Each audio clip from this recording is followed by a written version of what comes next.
As we move deeper into the second week of August, we'll be seeing a lot of stories about how a certain star player is on waivers and much tittering and shock will ensue. No one can believe it. How could he be on waivers? How stupid is his team? But it happens every August. You could set your calendar by it. The thing is, pretty much every player in the major leagues, and a whole lot of the ones in the minors, will be placed on waivers at some point in the next 2.5 weeks, if they haven't been already.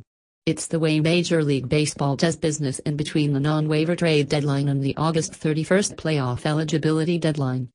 The only way to make a trade now is to put the player you want to trade through recallable waivers. If he makes it through, you can trade him to any team.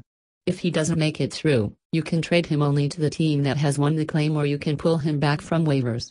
But once a player is pulled back from waivers, he can't be placed on recallable waivers again. Every player on a 40-man roster must be placed on recallable waivers in order to be traded. Waiver priority is by win-loss record, worst to first, with the teams in the waiving teams league getting the first shot before the other league can get in on the action. So when Edwin Encarnacion goes on waivers, for example, he would go through the American League first, starting with the Twins and going through to the Rangers. If no one was to claim him, the Braves would be next, and the claiming rights would go through the National League all the way up to the Cubs. Now, if Encarnacion gets claimed, the Blue Jays will almost definitely pull him back off waivers. So why put him on in the first place?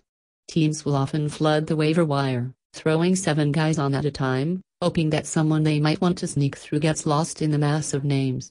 Big contract players are the most likely to get through waivers, since teams are afraid that the waiving team will just let them go and stick the claiming team with the money. The Blue Jays were involved in such a move in 2009 when they dumped the almost $60 million remaining on Alex Rios' contract on the Chicago White Sox. Chicago put a claim in, hoping to start a conversation with the Jays about a potential trade, and then GM JP Ricciardi basically said, "Thank you for taking him off our hands."